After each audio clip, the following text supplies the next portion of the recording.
dari jurusan Pendidikan Sejarah kelas 5A.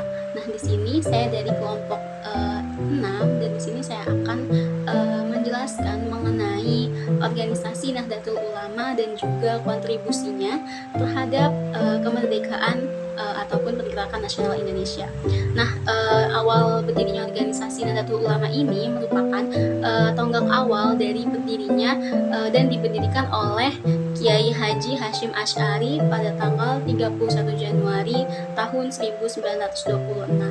Dan organisasi ini juga bergerak dalam bidang keagamaan yang dipimpin oleh Kiai Haji Hasyim Asy'ari dan juga Kiai Haji Abdul Wahab Hasbullah.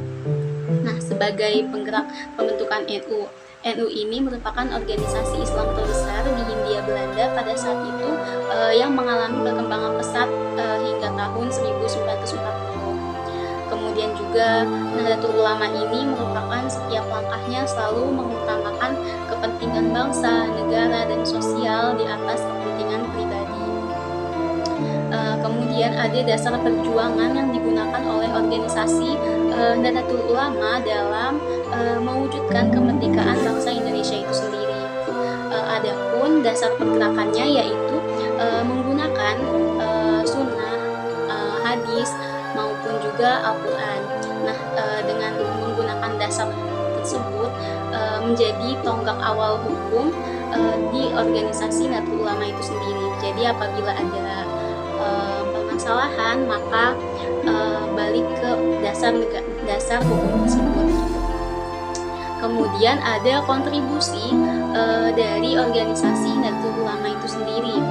Kontribusinya itu yang pertama ini membentuk laskar-laskar pejuang untuk agama Allah yang disebut dengan Hizbullah. Kemudian untuk melawan penjajahan Belanda yang dianggap kafir dan dolim, Nahdlatul Ulama dengan segala kekuatan yang ada dan segala kekuatan yang digunakan untuk melawan Belanda dan juga tingkat komunitas masyarakatnya secara menyeluruh memberikan pengaruh yang mengakibatkan munculnya kelompok baru yang disebut ulama dan juga santri itu sendiri, yang kemudian karena kekuatan NU ini semakin lama semakin kuat juga, maka oleh Belanda ingin dijauhkan dari pengaruh politiknya. Kemudian Laskar Hizbullah atau Tentara Allah ini dan juga Sabilillah atau Jalan Allah ini didirikan menjelang akhir pemerintahan Jepang dan juga mendapat latihan kemiliteran di Cibarusah, kemudian itu ada di desa ataupun kabupaten Bekasi di Provinsi Jawa Barat. Kemudian yang kedua itu keterlibatan Nahdlatul Ulama dalam pergerakan nasional Indonesia dalam memperjuangkan kemerdekaan Indonesia itu sendiri juga. Yang kedua ini mempunyai arti penting dalam perumusan pembukaan Undang-Undang Dasar Republik Indonesia yang terbentuk dalam Panitia 9 dalam BPUPKI atau Badan Pembentukan Penyelidik Usaha ataupun Persiapan Kemerdekaan Indonesia. Tahun 1945 menghasilkan dokumen sejarah penting yaitu Piagam Jakarta. Syukurlah rumusan atas berkat rahmat Allah itu tidak dituntut untuk dicoret sebagaimana rumusan 7 kata atau ketuhanan dengan kewajiban menjalankan syariat Islam bagi pemeluk-pemeluknya. Seperti kita pahami, 7 kata tersebut itu kemudian dicatat dalam sidang PPKI atau Panitia Persiapan Kemerdekaan Indonesia pada tanggal 18 Agustus 1945. Kemudian menurut Kiai Haji Wahid Hasyim ini bahwa toleransi yang dilakukan oleh Nahdlatul Ulama dan juga tokoh-tokoh pejuang muslim lain yang menerima untuk menghapus 7 kata tersebut dan menerima tuntutan kaum Kristiani Indonesia Timur. Kemudian ini ada keterlibatan NU selanjutnya yang ketiga yaitu adalah perspektif dari unsur perspektif Nahdlatul Ulama itu sendiri. NU terkait dengan menjaga kedaulatan bangsa dan menjaga keutuhan negara kesatuan Republik Indonesia. NU juga menganjurkan untuk senantiasa memupuk persatuan di tengah masyarakat. yang plural dengan cara menanamkan sikap menghargai perbedaan yang ada di Indonesia itu sendiri lewat komunikasi dalam konteks mempertahankan kedaulatan bangsa dan juga negara. Kemudian merespon berkembangnya upaya disintegrasi dan perpecahan antara bangsa kita sendiri yang mengakibatkan hilangnya komitmen kebangsaan terhadap integritas dan kesatuan bangsa yang disebabkan oleh dampak negatif globalisasi, kebebasan berpendapat dan ekspresi tanpa batas yang mengakibatkan munculnya gerakan separatisme, radikalisme, konflik ras dan agama yang mengancam kesatuan dan keutuhan negara Republik Indonesia.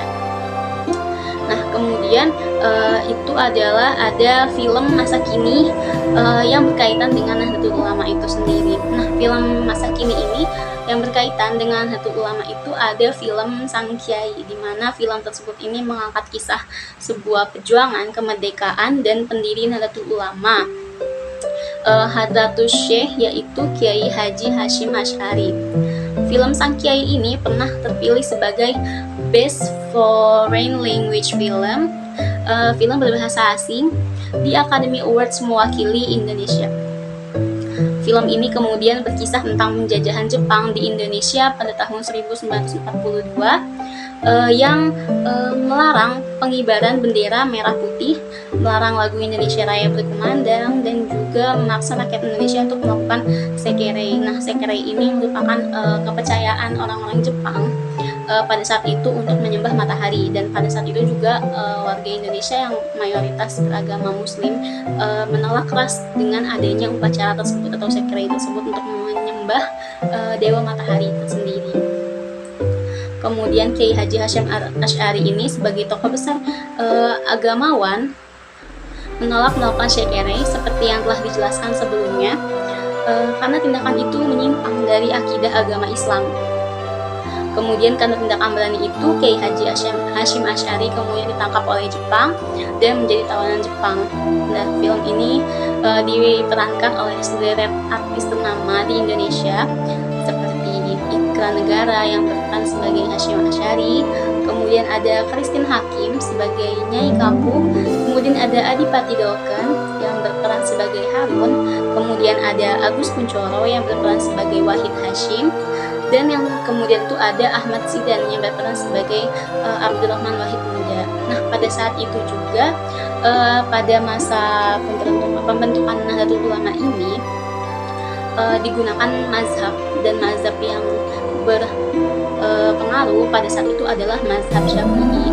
Nah, penjelasan dari mengapa mazhab Syafi'i itu sangat berpengaruh dan dipeluk oleh organisasi NU itu sendiri karena pada saat itu penyebaran organisasi Nahdlatul Ulama ini bergerak di pesantren.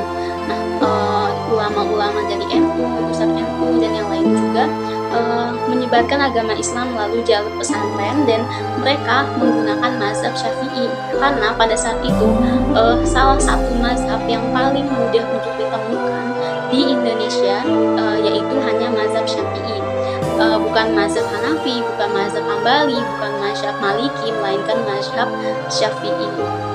Selain mudah untuk ditemukan juga karena pengajar sebelumnya itu yang menggunakan mazhab Syafi'i, dan juga digunakan keseluruhan akhirnya mazhab Syafi'i itu sendiri. Nah, kemudian pada masa NU itu juga organisasi NU itu selain menggunakan mazhab Syafi'i, selain karena mudah ditemukan, pada saat itu mazhab-mazhab yang lain seperti mazhab Hanafi, Maliki, Hambali ada di Indonesia beberapa, tetapi semua tidak utuh keseluruhan ditemukan di Indonesia, melainkan hanya satu aturan ataupun hanya beberapa aturan saja yang ditemukan.